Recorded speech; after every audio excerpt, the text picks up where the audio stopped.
On parle de plus en plus, on le sait, du Delta au Québec, mais aux États-Unis, le variant est vraiment bien établi.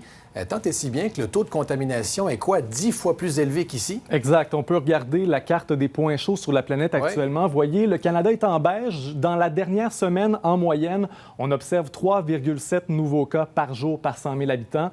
Et les États-Unis, en rouge foncé, on est à 36 nouveaux cas par jour par 100 000 habitants. Et vous allez voir, la propagation s'est considérablement accélérée au cours du mois de juillet. Vous voyez le portrait, il y a un mois, on avait quelques zones en rouge, l'Arkansas, le Missouri, le Nevada. Puis 2 semaines plus tard, la transmission communautaire s'est vraiment accélérée dans le sud-est du pays. Puis lundi, cette semaine, vous voyez, pratiquement tout le pays est en rouge, à l'exception du nord-est où ça va un peu mieux.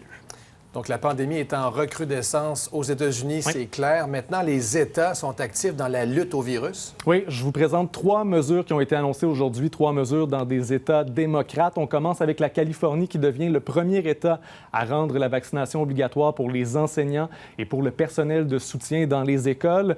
Il y a deux syndicats plutôt, qui représentent 550 000 employés qui se sont exprimés en faveur de cette mesure-là aujourd'hui. Donc, les enseignants et le personnel de soutien ont jusqu'au 15 octobre pour recevoir leurs 2 doses de vaccin.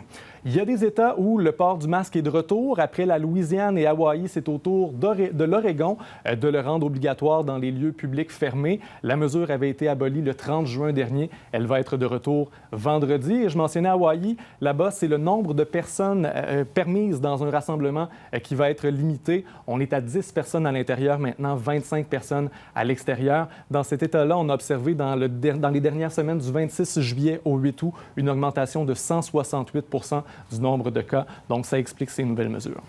Une situation à suivre de près. Merci beaucoup, Jean-François. Bonne soirée.